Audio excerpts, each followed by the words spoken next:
Bom dia, meus irmãos, bom dia, meus amigos. Nesta manhã gostosa, né, de clima ameno, graças a Deus, uma chuva agradável, né? Vamos dar aí sequência e início à reflexão nesta manhã, acompanhando a obra O Autodescobrimento, uma busca interior, de Joana de Ângeles, a psicoterapeuta da humanidade, né? Que escreve pelas mãos de Divaldo Franco, nessas felizes palavras que nos ajudam tanto, né? Nós vamos trabalhar mais uma parte desta obra, sem a pretensão aqui de querermos invadir campos que não temos condições alguma de elucidar, né? Mas só aquilo que nós, em particular, necessito para mim mesmo. Então, o que na verdade eu falo aqui são as minhas próprias necessidades. Então, se a gente puder compartilhar as próprias necessidades, eu acredito que nos ajudamos uns aos outros. Então vamos à nossa reflexão de hoje. Nós estávamos conversando sobre o subconsciente, lembrando que o subconsciente então são os arquivos mais recentes, daquilo que nós guardamos. Falamos também que é importante que nós não deixemos passar as coisas, que prestemos atenção em cada ocorrência da nossa vida, porque todas são importantes. Não tem uma ocorrência que aconteça conosco que não é importante. E nós precisamos ser mais conscientes daquilo que vai sucedendo conosco. Porque de uma maneira ou de outra, tudo que nós vivenciarmos vira um conteúdo para nós. E o Espírito se vale desse conteúdo para fazer a sua relação com a vida, com as pessoas, né? Então, quanto mais positivo for esse conteúdo, mais positivo for essas experiências que nós vamos vivenciando, ou pelo menos, se elas não forem boas, mas forem refletidas, meditadas, e nós tivermos a capacidade de aprendermos a lidar com elas e conseguirmos, de uma maneira positiva, fazermos o entendimento das nossas necessidades, possivelmente nossos enfrentamentos vão ser um pouco mais fáceis ou até mesmo profundamente possíveis de serem imediatamente resolvidos. Depende da maneira como nós lidamos com isso, com as coisas. Então a gente não tem muito hábito de observar tudo. Tem coisas que nós vamos deixando passar. Claro que ninguém deve ficar detido em problemas, ficar parado para ficar martelando um problema. Mas não é isso. Ou seja, as ocorrências não podem passar desapercebidas por nós. Tudo que nos acontece tem um recado da vida para a gente. Positivo ou negativo. Nós temos que prestar atenção. Porque essas informações, queiram ou não, elas ficam no subconsciente a princípio, ou seja, na lembrança, no arquivo mais próximo. E nós acessamos constantemente isso. Uma pessoa que guarde uma mágoa de alguém, ela foi magoada. Por um motivo qualquer, ela não pôde revidar, não quis, resolveu que não fosse. Mas não revidou e não pôde por alguma circunstância qualquer, mas não era o que ela queria. Na verdade, ela queria realmente ter partido para cima do outro, ter brigado, ter falado um monte de coisa. Ela simplesmente, por uma convenção qualquer, né, guarda aquilo e deixa passar. Naturalmente, essa frustração, esse mal-estar gerado por essas informações infelizes que ficam gravadas na alma, vão influenciar a vida dela a partir daí. E constantemente o Espírito vai fazer uso disso. Atendi uma mãe essa semana agora, e tem alguns problemas com um filho que ela tem um problema maior. E apesar de tudo, da solução do problema, foi solucionado o problema. O filho pediu perdão, o pai compreendeu e mudou completamente a atitude dele com esse filho, mas a mãe não. A princípio ela deixou passar. Ela se sentiu traída, enganada, usada, mas o pai também foi. Porque ele está na mesma situação que ela. Ele é pai do menino. E ele deixou a página realmente virar. Porque ele resolveu no coração dele. Ele entendeu que foi uma fraqueza do menino, na situação que aconteceu, ele entendeu que foi uma fraqueza. E o menino fez a proposta. Não, eu vou mudar, pai. Eu nunca mais vou fazer isso. Eu entendi que isso é ruim. Eu percebi que não é por causa de vocês. Eu entendi que isso é ruim para mim. Eu passei muito medo. Eu tive um medo terrível dentro da situação que eu vivi.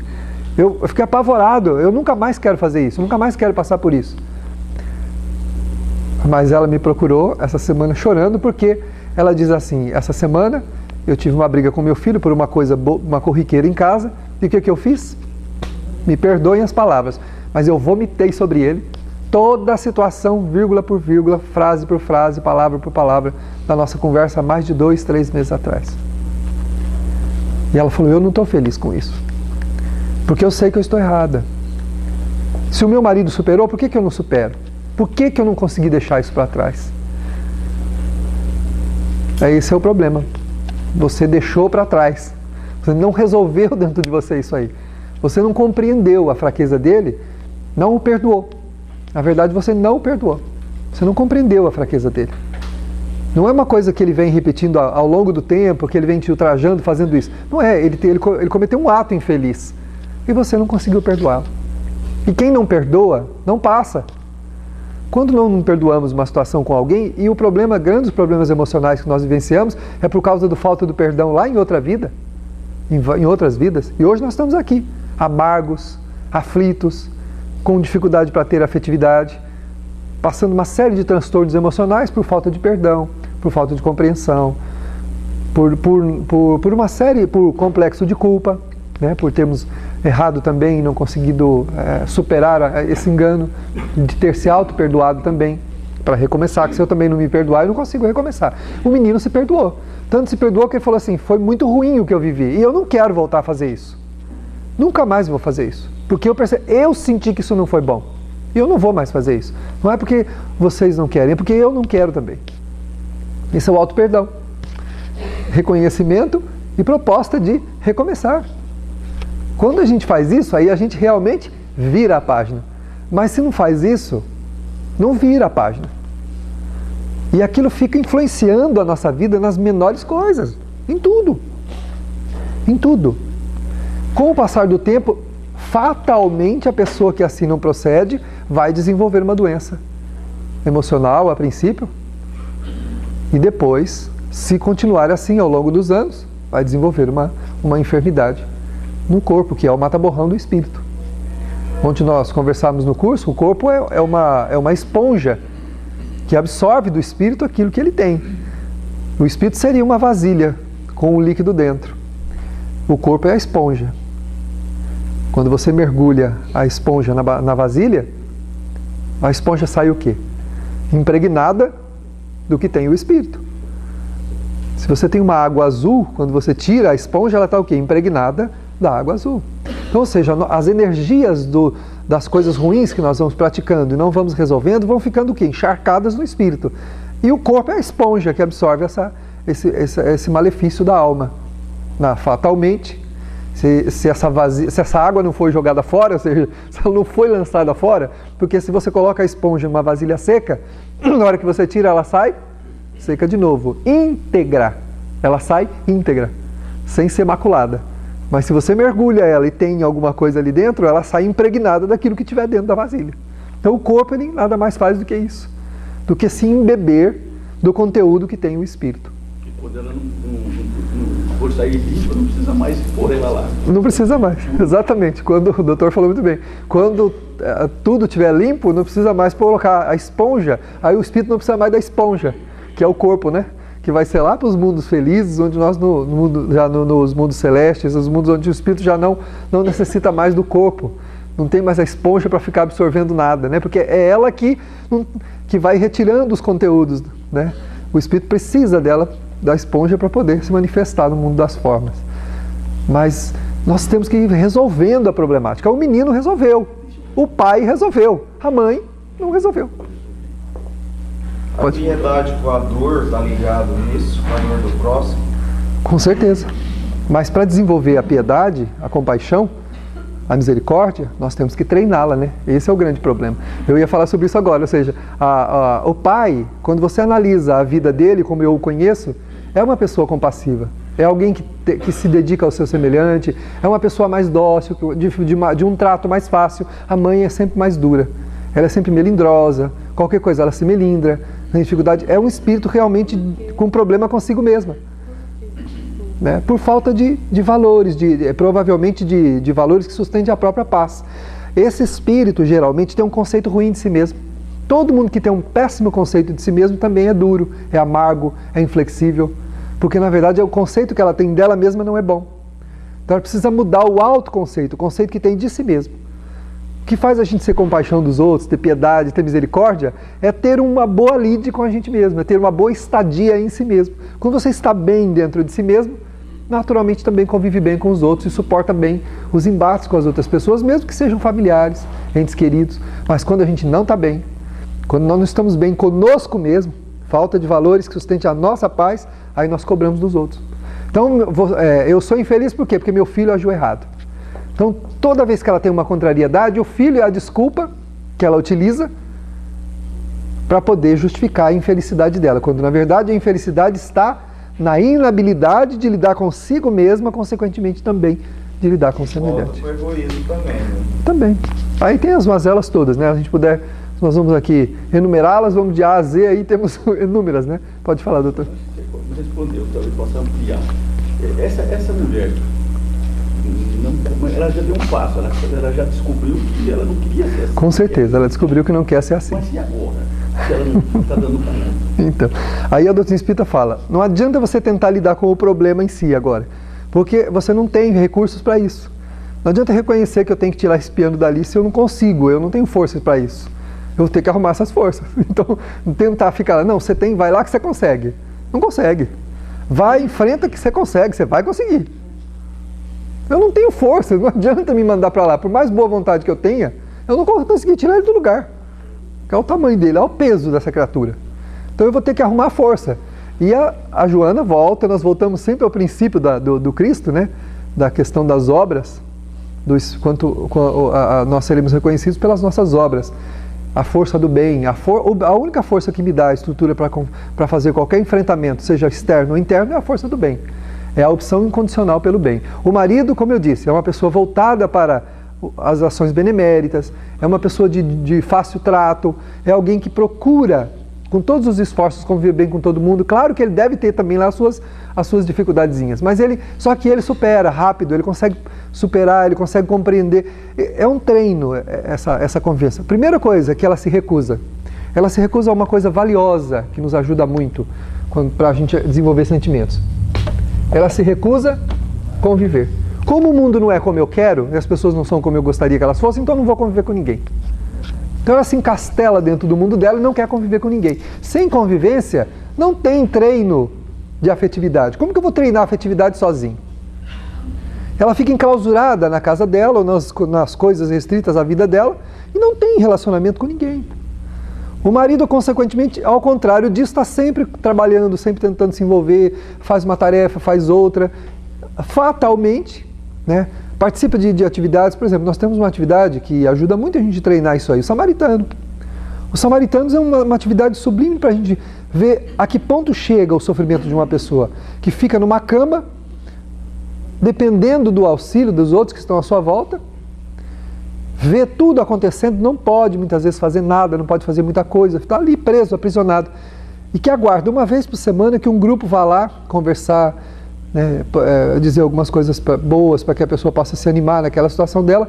Só que o nosso coração em contato com uma realidade dessa, quando nós entramos em contato com essa realidade, nós questionamos todos os nossos valores. Naturalmente, sem querer, a gente se avalia. Fala, mas peraí, por que eu estou reclamando da minha vida? Quando você entra dentro de lares, que você vê dramas das famílias, de filhos, de outros problemas, fala, meu Deus do céu.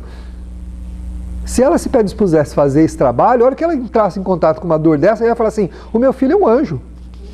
E o problema não é o meu filho, o problema sou eu que preciso trabalhar os meus sentimentos, para compreender o meu filho.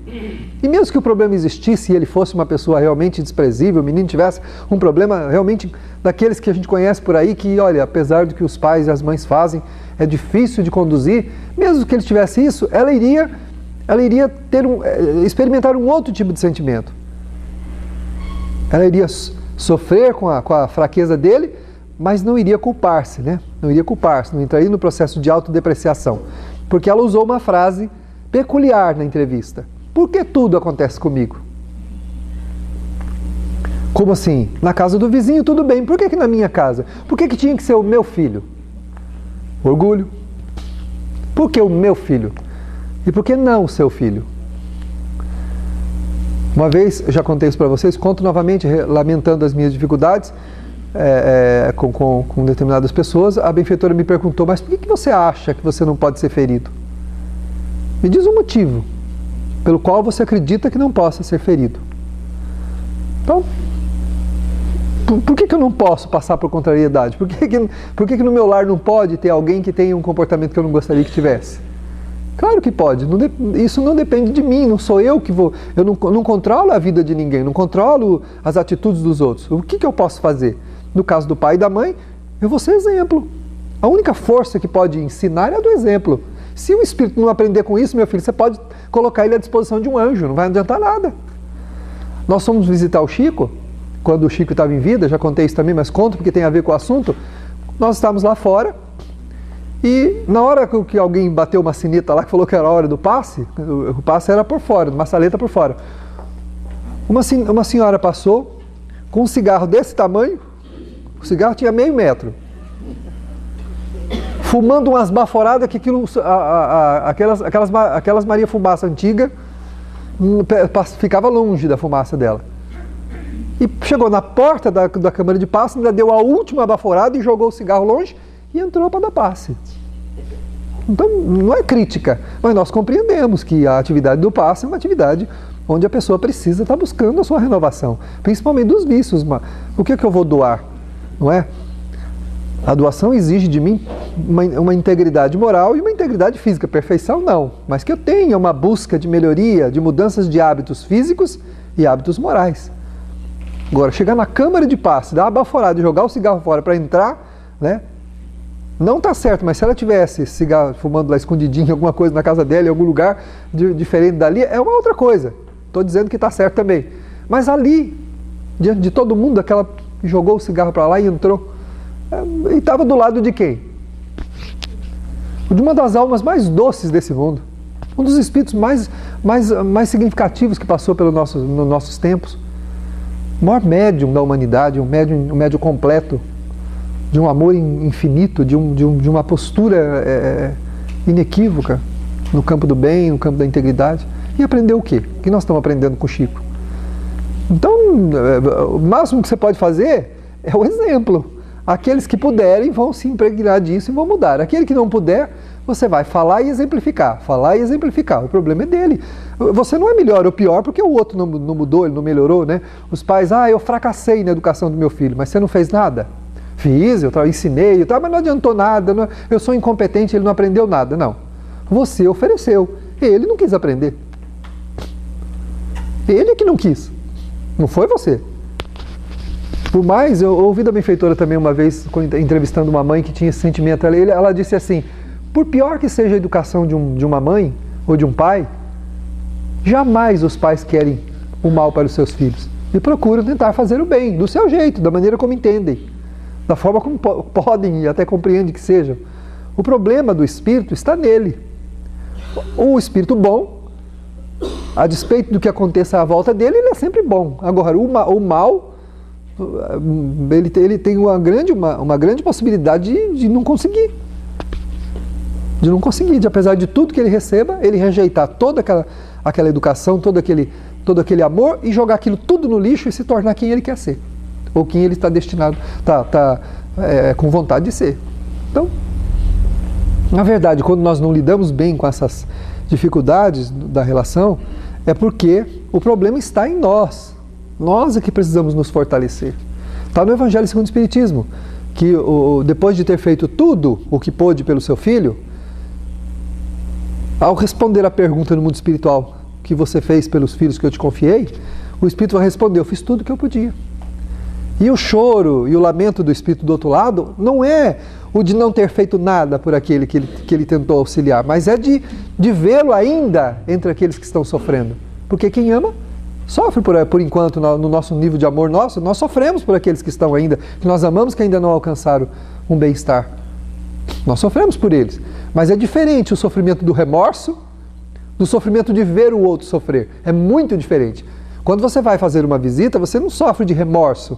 Não foi você que causou o sofrimento daquela pessoa, mas você sofre por ver o sofrimento do outro. Isso é piedade, é o que você falou. Isso é piedade. E a piedade, segundo o Evangelho, é o sentimento que nos aproxima dos anjos. Um dia nós seremos piedosos verdadeiramente, porque não teremos mais imperfeições que façam com que de nós gere o mal de ninguém. E esse é o problema. É que quando a gente olha e vê que o mal do outro foi gerado por nós, pelas nossas atitudes. E isso dói. Porque aí vem o quê? O remorso. Como nós não somos treinados para o arrependimento, nós caímos no remorso. Começamos a nos remoer, começamos a nos culpar, quando na verdade isso não leva a lugar nenhum, né? O remorso não leva a gente a lugar nenhum, mas o arrependimento sim. Se eu me arrepender de uma falta, sinceramente, eu faço uma proposta e mudo. E aquilo fica para trás, aí a página vira. Se não, como a página dessa mãe, a página não virou, porque ela está se autoacusando. Embora digladiando-se com o filho, dizendo que ele é o culpado do sofrimento dela, na verdade, ela está fazendo o quê? Se autopunindo. Processos interiores mal resolvidos, dela para com ela mesma. É isso que nós temos que buscar. Trabalhar a conquista dos valores para que nós nos tornemos criaturas piedosas, amorosas, e não ressentidas, magoadas, aflitas, porque tem dificuldade de conviver consigo mesmo. Isso é um grande problema. A dificuldade de conviver conosco mesmo. Toda intranquilidade, toda intranquilidade que nós experimentarmos, todo desconforto na relação com o outro, é incapacidade nossa de lidar com aquela situação. Não é o outro o problema. Por mais que ele esteja fazendo alguma coisa errada, o problema não é ele. O problema somos nós, que não temos condições e capacidades para lidar com aquilo. Jesus é o maior exemplo disso. Ele lidou com um caso tão extremo, que a sua morte foi uma das coisas mais cruéis e dolorosas que podia existir naquele tempo. Ninguém nunca foi tão humilhado assim. A crucificação era um ato até comum entre aqueles que eles entendiam que eram malfeitores. Mas a pessoa já era levada lá, sem grandes alardes, era pregado lá na cruz, largava-se lá, abandonava. Não, Jesus passou por um processo de humilhação. Ele saiu do palácio, ele foi açoitado, colocaram uma coroa de espinho nele, bateram nele, mentiram, botaram ele para andar no meio de todo mundo, para que todo mundo visse. Ali, ó, segue um malfeitor aqui, ó, segue uma criatura. E ele não se afetou, ele não tinha nada a ver com aquilo ali. Fala, Jesus sofreu? Depende de que sofrimento você está falando. Se for sofrimento físico, tem várias teses, né, que falam que nem isso ele sofreu. Vamos considerar Jesus humano, como nós compreendemos. Talvez o sofrimento físico, sim. A dor, né, das chibatadas no corpo, né? Consta as biografias que ele gemia as chicotadas, então ele sentiu dor física, mas ele não sofreu a dor moral. Ele foi para o Calvário sem lamentar nada do que estava acontecendo à sua volta. Ao contrário, preocupado com aquela gente toda. Preocupado. Porque ele olhou para os céus e disse na última hora ainda, Pai, perdoa, eles não sabem o que estão fazendo. Como a mãe podia ter olhado para o filho dela e pedido a Deus, perdoa, Senhor, ele não sabe o que está fazendo. Eu vou ajudar ele, como o pai fez. Abraçou, trouxe o filho para perto e falou, eu vou ajudá-lo. E a mãe, sai daqui. Você é a expressão do meu fracasso. Sai para lá. A gente ainda sofre pelos nossos erros, né? Ele não. Ele não sofreu. Não sofreu por erro nenhum. Então, por isso que eu disse, né? Por falta de condições morais, nós nos sentimos culpados, nós nos sentimos responsáveis pelas coisas. Isso que nos causa sofrimento. Quando a gente vai visitar um lar alheio, a gente chega às lágrimas, sente um aperto no peito, mas muito diferente daquele nó na garganta, aquele nó na alma, quando a gente descobre que aquele mal-estar, que aquela dificuldade que está acontecendo com o outro foi responsabilidade nossa. Aí é duro, porque aí a gente sente um nó na alma, que é muito diferente das lágrimas de piedade, de compaixão, de misericórdia, que é o que um dia nós vamos ter. O arrependimento e não o remorso. Exatamente, o arrependimento. Primeiro quesito apontado pelo livro O Céu e o Inferno, uma obra que todos nós, aliás, nós devemos ler, estudar a obra básica de Kardec, assim, com todo carinho, e sempre retomar elas. A gente fala assim, eu já estudei todas as obras básicas. Quando foi? Em 1925. Nunca mais voltou a estudar? Para quê? Está escrito a mesma coisa, eu já li. Primeira coisa que fez errado. Se leu, agora tem que estudar. As obras básicas para nós, elas têm que ser assim. Nós terminamos, lemos a última palavra, no dia seguinte, a primeira de novo. E vamos, a vida toda. Porque todas as vezes que você passar pelos conhecimentos ali, você vai ter uma interpretação agora de acordo com a maturidade que você tem naquele momento. É assim no conhecimento acadêmico, na escola, nas universidades. Quando você estuda alguma coisa, você volta a estudar o médico, depois de ter passado pela experiência prática, né, do contato com os pacientes, quando voltar a estudar a teoria a respeito de determinada coisa, ele vai ver aquilo com muito mais profundidade e até diferente. E sempre, né? Sempre. Então nós temos que reestudar sempre. A gente convida às vezes o pessoal da casa, o próprio trabalhador, vamos fazer o estudo do Livro dos Espíritos. Eu já fiz. Ninguém recebe diploma. Na escola da vida não tem diploma. Só estaremos diplomados quando nos tornarmos espíritos puros. Os evangélicos têm a Bíblia Ininterruptamente. Exatamente, a vida toda.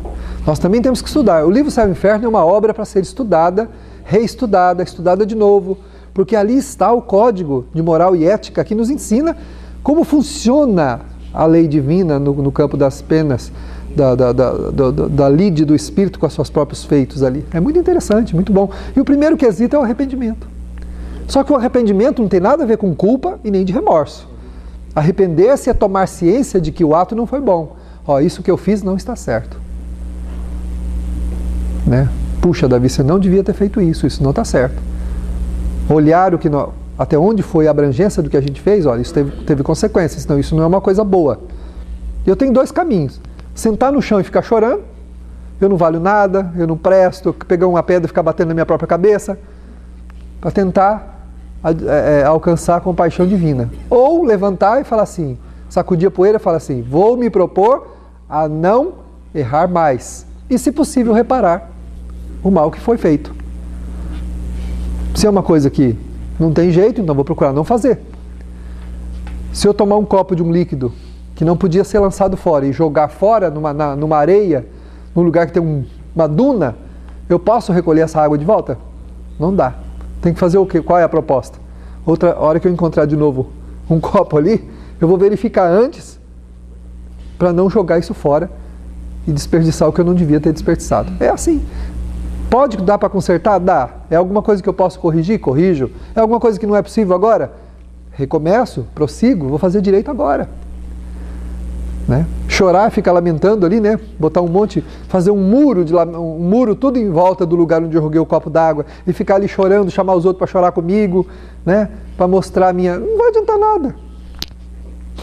Né? Chorar em cima do problema não vai resolver o problema.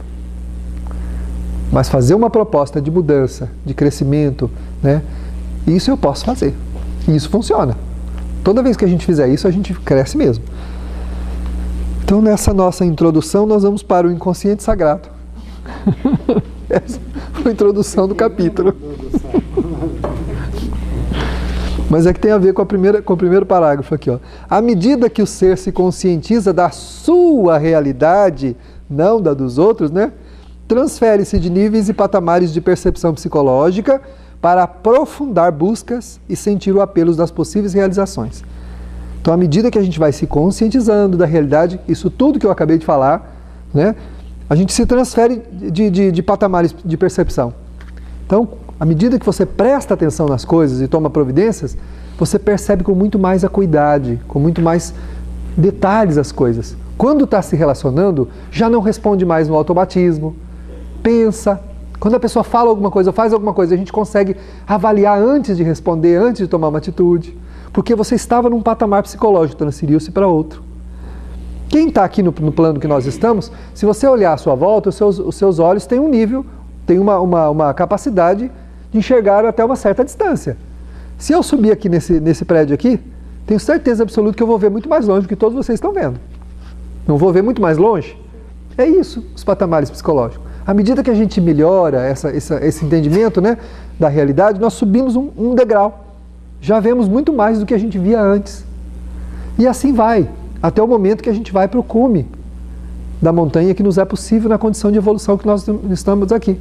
Que são aquelas pessoas fortes, que embora fisicamente fracas, aparentemente fracas, vêm muito longe. Caso do Chico. Fisicamente uma criaturinha pequenininha, desprezado pela sociedade como um ser medíocre, como alguém que falava com os mortos, uma pessoa louca, sem nenhuma significação. Na verdade, estava ali um gigante que aos poucos a humanidade foi tendo que enxergar, porque não tem outro jeito, né? Não tem como não ver. Se tivermos todos nós num lugar e o Kiko estiver junto, quem que vocês vão ver primeiro? Com certeza o Kiko. Olha o tamanho dele. Qual é o tamanho dessa porta? Né?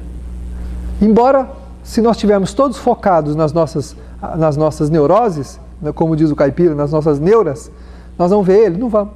Vamos passar os olhos. Kiko não está aqui, não. Por quê? Porque estamos preocupados conosco mesmo, com o próprio umbigo, com as nossas neuras. Agora, a realidade tem que ir ficando transparente para nós. Né? Temos que diminuir as exigências, aumentar as percepções da gente, prestar mais atenção, não responder de pronto. Mas tudo isso só funciona se nós treinarmos na convivência os sentimentos que a gente precisa. Fugir da convivência não vai nos adiantar. Tem gente que nos pergunta, será que o tempo me ajuda a resolver isso? Só o tempo não. O tempo, aliás, tem que tomar muito cuidado que ele coloca poeira em cima das coisas que estão ali, paradas, e elas podem ficar pior do que elas estão. Porque além de não sendo resolvidas, elas ficam poeirentas. Depois nós temos que fazer duas coisas, tem que tirar a poeira e pegar o negócio para resolver ele. Então depende. O tempo é um aliado quando a gente se utiliza dele para fazer a mudança. Aí sim.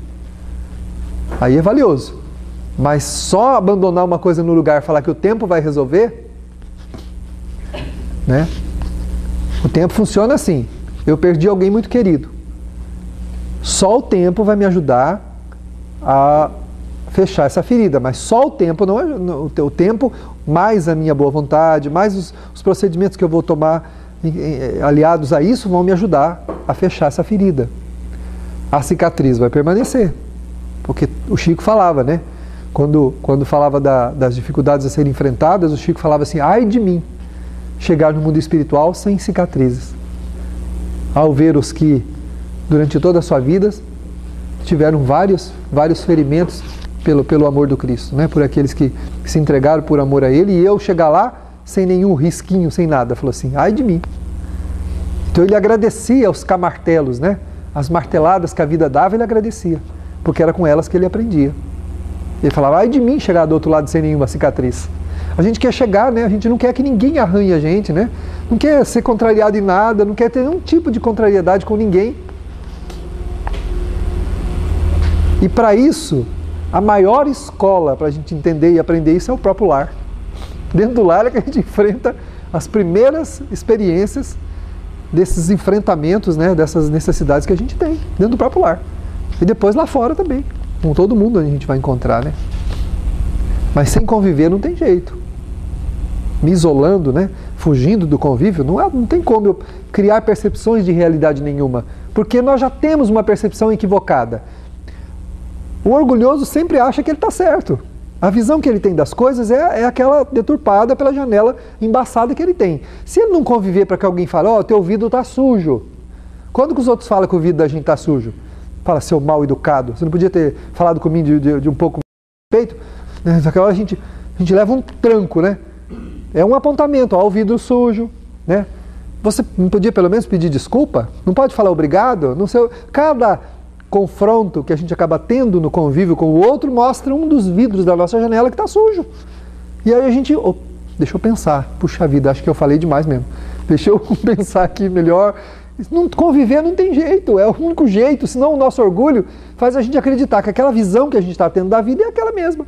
Eu estou olhando pela janela embaçada, o meu orgulho está falando, é isso mesmo, viu? Lá fora tem um negócio feio, horrível, chama-se pessoas. Lá fora, depois desse vidro, ó, tem umas coisas que você não pode se aproximar, viu? Chama gente, chegar perto não. Eles são horríveis, eles te fazem mal, eles são feios.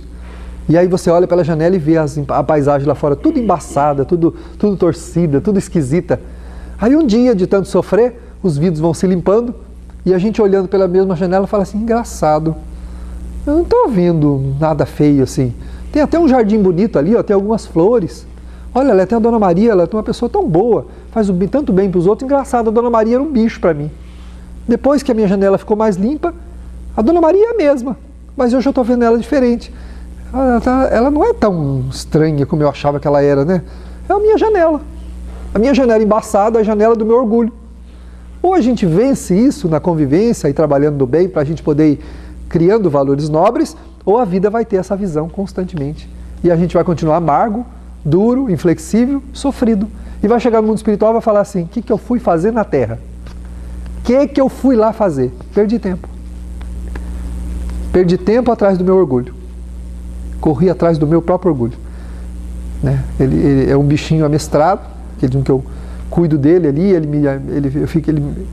me dá tudo aquilo que eu quero e eu fico ali com ele.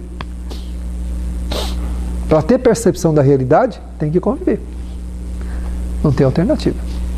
Né? Aí na convivência a gente vai.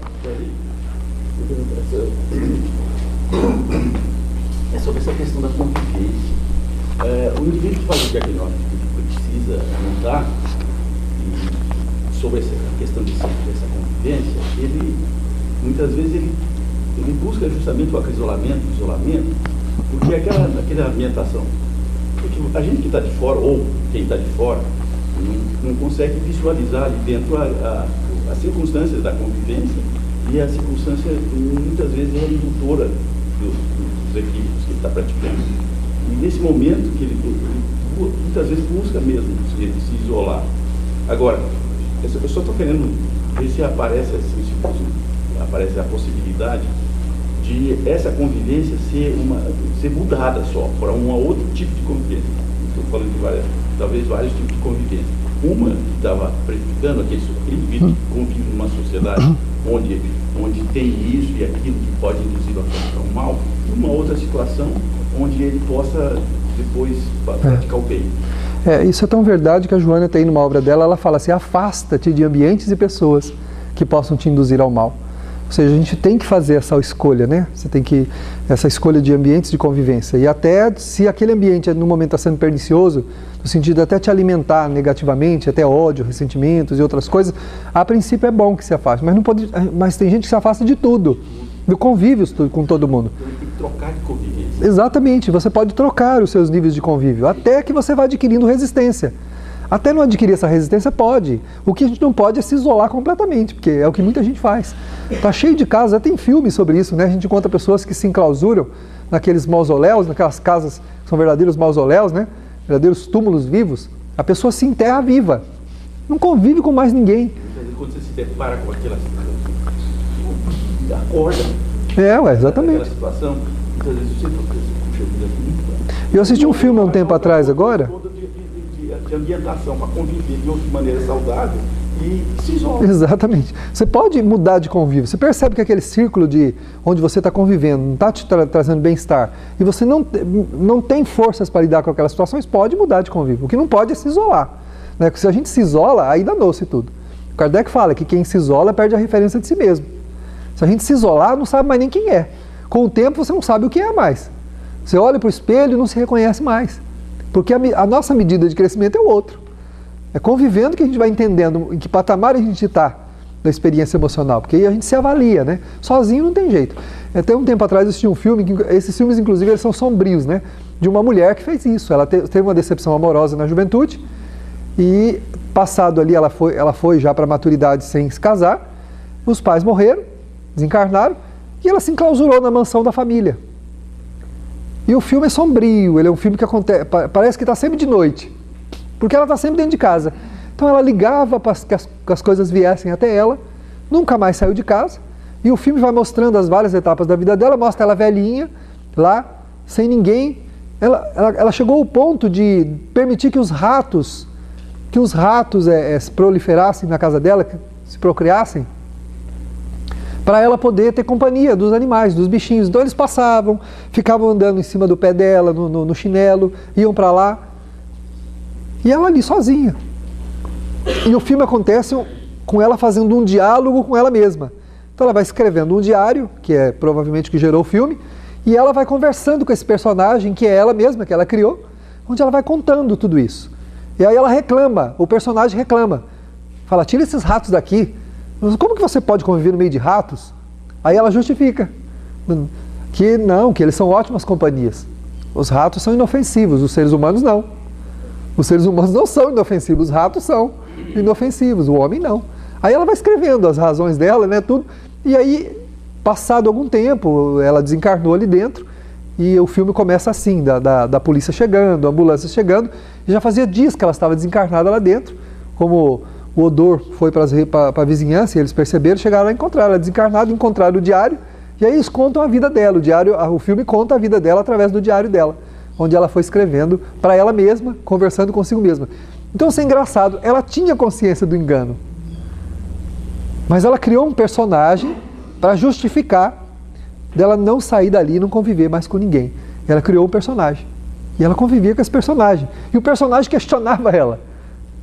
Questionava. É curioso isso, ou seja, a pessoa então tem consciência de que aquilo não é uma coisa boa, mas o orgulho é muito grande. O ego, né? Exatamente. O diálogo com o ego, do ego com o self, né? Então ela dialogava com ela mesma, dizendo as razões pelas quais ela permanecia. Não, eu não vou sair daqui, lá fora é muito perigoso, as pessoas são perniciosas, são malévolas, mas ratos, por que não ratos? Ela escrevia então. E aí foi, outros bichos, outras coisas que ela foi se acostumando. Então a casa dela tinha teia de aranhas para todo lado, ela limpava razoavelmente só o lugar onde ela ficava, passava e não conviveu com ninguém. Isso é uma fuga absurda, né? A Joana fala da contenção. Se eu quiser deixar um vício ou um comportamento, eu tenho que, a princípio, me afastar do meio onde eu estou sendo exposto àquele vício. Aí vou para o passo seguinte, a transformação, a modificação, porque só a contenção não adianta. Porque no momento que eu encontrar um ambiente propício, vou voltar a fazer. Tá? Mas eu não posso ficar só na contenção, ou seja, me afastar de todo mundo, recuar, não conviver. Então tá bom, então como eu não consigo aceitar as pessoas, então eu não vou conviver com ninguém. Não vou em determinado lugar, não vou fazer tal coisa. Só isso não adianta. A princípio, tudo bem. Para a gente poder se fortalecer, criar outros hábitos, mas não pode ser sempre assim. Nesse sentido, o tempo não é um bom conselheiro. Porque geralmente quando a gente se isola, fica na companhia de quem? Na companhia de si mesmo. Como eu não estou bem, essa companhia não é uma boa companhia. Eu vou ter conselhos equivocados. Eu vou receber conselhos distorcidos de mim mesmo, porque não estou bem. Os espíritos inferiores aproveitam e começam então a justificar o meu hábito. E falei, isso mesmo, você tem razão, você está certo, permaneça assim. E aí a gente vai no processo da obsessão simples, a princípio, e depois essa obsessão vai se aprofundando, né? A auto-obsessão e a obsessão simples, que tem trazido no mundo espiritual problemas muito graves aos espíritos que partem em condições assim.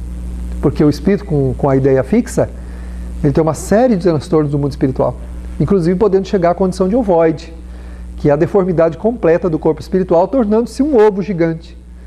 Um ovo, né, perdendo a forma completamente, sendo utilizado pelos espíritos vampirizadores, que é aquele que tem a ideia fixa, ou a mono-ideia.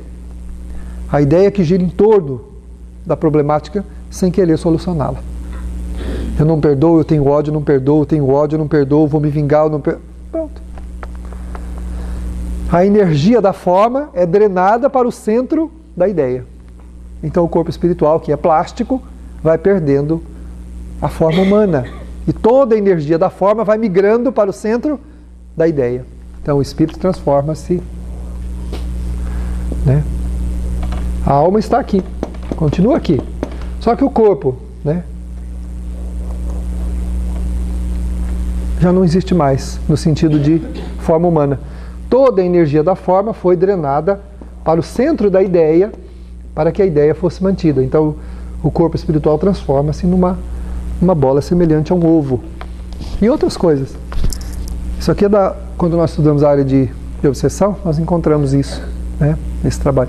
Mas no mundo espiritual, isso que acontece. O espírito perde e depois... Eu imaginava, né? Quando eu li, eu imaginei que era desse jeito. Que até os tem fala que tem para provocar é manipulado por outros espíritos inferiores e colocava, por exemplo, na coluna para provocar o... São de vários tamanhos, né? São de vários tamanhos. Ele não fala, não tem que eu li, não fala o tamanho, mas eu fiquei imaginando só. Isso depende muito de caso para caso, mas eles estão... Bom, então vamos lá mais um pedacinho dela. Então ela fala, fase a fase, identificando-se com os seus conteúdos psíquicos, ou seja, tornando consciente o que está acontecendo conosco, a visão dos objetivos íntimos se agiganta e cada conquista faculta-lhe o elenco do entendimento que fascinam, motivando ao avanço e à autopenetração profunda. Então, cada vez mais o espírito tem vontade de se conhecer. Eu me lembro de um encontro da mocidade, no rancho, onde nós fizemos uma técnica que os meninos, na parte da tarde, das 2 horas até as 8 horas da noite, não podiam conversar com ninguém. Eles tinham que fazer uma reflexão, tinham que ficar sozinhos. Não podiam ter... Podia até estar do lado dos outros, mas não podia conversar. Você imagina, como dizer para um ser humano fazer isso, né? Que coisa... Foi uma tortura chinesa. O negócio foi terrível. Aí teve na hora do depoimento lá, que nós sentamos à noite, depois do jantar, nós voltamos a conversar, depois o que é pior, tiveram que fazer o jantar sem conversar. Todas as mulheres que estavam principalmente na cozinha não podiam conversar uma com a outra. Tinham que fazer o jantar. Você imagina como foi o... Né? Se tinha mulher foi difícil, né? O Zé disse que se tinha mulher foi difícil. Não, homem também, viu? Porque olha, o bicho conversa. Como dizia minha avó, parece um bando de maritaca num cacho de vassoura. Né? Todo mundo quer pegar o mesmo grão. Então fica aquela converseira, né? Aí, no final, na noite, quando nós fizemos como diz o caipira, o seca-bagaço, né? Nós íamos aí conversar todo mundo para falar sobre a experiência. Tinha um chorou e falou assim: ai, pelo amor de Deus, ainda bem que acabou, eu não aguentava mais me conhecer. Não aguentava mais me conhecer e tentar fazer pergunta para mim mesmo, não está aguentando mais, não está aguentando mais. Isso foi algumas horas, né? Imagina a pessoa fazer esse exercício constante, né? Todo dia, todo momento. Então, quando o espírito vai percebendo que essa experiência é boa, mais vontade ele tem de autopenetrar-se, ou seja, de mergulhar para dentro, de olhar o seu interior, de verificar o que ele está fazendo. As pessoas boas, eu já li uma obra não é espírita, eu não lembro o autor agora, mas ele fala do auto-amor, e ele diz assim, que a pessoa que tem hábito de conversar consigo mesmo, ele não prescinde disso, nunca. Ele não deixa de fazer isso. Constantemente, depois que ele se acostuma, uma das melhores coisas para a pessoa é fazer uma conversa com ela mesma e de avaliar as suas atitudes. Para a pessoa torna-se um hábito bom. A pessoa se sente bem fazendo isso. Porque estar consciente dos seus atos é uma das coisas mais sublimes para nós. Não é bom ficar do jeito que a gente está, no automatismo. Não é bom. Quando a gente se dá conta de que pode se controlar, de que pode perceber o que está fazendo, pode perceber o que está sentindo. Isso é uma experiência tão agradável que depois a pessoa não tem vontade de não fazer isso. Então, tudo que ela vai fazer, ela se pergunta: será que eu estou fazendo certo? Será que isso é bom? Será que isso é ruim? Será que isso vai trazer benefício? Será que vai trazer malefício? Então, ela sempre com questionamentos positivos, avaliando as suas atitudes, para fazer as mínimas coisas. Consequentemente, percebe coisas que acontece à sua volta muito mais do que a pessoa que passa no automatismo. Passa a ser então detalhista, é aquele que para e vê detidamente um quadro na parede, né? Pior, consegue encontrar até os defeitos na pintura. Mas é aquela pessoa que olha detidamente, né? Onde ela está, ela passa os olhos, ela vê detidamente o ambiente. Não o outro que passa o olho, né? Você não viu um pedestal que tinha lá no fundo, que tinha um negócio? Que pedestal? Nem fundo eu vi. Mas tinha fundo lá. Não era tudo aberto? Era tudo aberto. Aberto a sua cabeça, está escapando tudo. Né? Não vê nada, ou seja, a pessoa... Né? Eu tenho uma amiga que o marido dela, o menininho, estava no colo dele outro dia, e acho que ele estava sem fralda, e ele fez cocô, ele estava todo lambuzado, tudo, e ele não percebe. A primeira coisa que eu vi quando eu cheguei, que eu bati o olho, eu vi. A esposa viu, falou assim: essa criatura é bem capaz de sair com esse moleque por aí, desse jeito, e não perceber que o moleque fez isso aí tudo, de tão desligado que é. De tão desligado que é. Não percebe, a pessoa não tem um olhar acurado, né, para as coisas, tudo, né? Às vezes eu já vi criança chamar a atenção do pai: ô pai, você não está vendo, pai? E puxa, o pai não está vendo. Já vi criança segurar a mãe no trânsito: pera mãe. E o carro, e o moleque que segurou a mãe. É o contrário da mãe que tinha que segurar o filho, né? O menino. isso, porque a gente não tem esse treino de perceber as coisas, de ter uma visão acurada, detalhada das coisas, sabe? Isso é ruim, porque a vida vai passando e a gente não vai dando conta. E aí aqueles casos, né, dolorosos e tristes que nós experimentamos, de percebermos o quanto a gente amava alguém, o quanto era importante ter convivido com alguém e feito aquilo que a gente quisesse e gostasse, depois que a pessoa vai embora. Depois que ela vai embora, a gente descobre que amava tanto, que gostava tanto, que podia ter feito tantas coisas e não fez. Essa é uma parte dolorosa. Por isso é que tem que prestar atenção. Cada minuto, cada segundo da presença de alguém perto de nós é muito valioso para o nosso aprendizado. Porque a vida, ela é um fanal de luz. Ela não está constituída pelo Criador para que nós simplesmente fôssemos como autômatos a caminhar por aí. Deus nos concedeu de razão, de livre-arbítrio e de percepções que vão cada vez mais se desenvolvendo, se depurando, se purificando, para que nós tenhamos uma abrangência emocional e afetiva cada vez mais ampliada. Enquanto a física desvenda os meandros do comportamento da matéria, nos vários campos de energia onde ela se manifesta, o amor também faz o mesmo papel, permitindo ao espírito a ciência da esperança, a ciência da paz, a ciência da caridade, onde nos vemos o comportamento das pessoas, dos seus sentimentos, consequentemente tornando-nos mais dóceis e compreensivos com os nossos sentimentos também. Assim, é importante que busquemos prestar atenção na nossa existência. Cada minuto é significativo para o ser imortal que somos. Uma atitude pode salvar-nos de séculos de sofrimento. Um pensamento pode nos levar ao fundo do poço, chafurdar-nos nos pântanos da ignorância, da delinquência. Mas quando observado e elevado, o pensamento é construtor. São os braços do Espírito no mundo das formas, proporcionando a caridade, proporcionando a felicidade e a paz para nós e para aqueles com quem convivemos. Que Jesus nos ajude, nos abençoe, fortalecendo-nos o alto amor, a capacidade de fazer bem, não só aos outros, mas também a nós mesmos, vigiando-nos para não cairmos nas tentações que provêm de nossa própria natureza, expondo-nos aos embates infelizes, onde nos encontramos expostos, não pelo que os outros nos oferecem, mas pelo que somos, pelo que temos. Que Jesus nos abençoe mais uma vez, agora e sempre. Graças a Deus.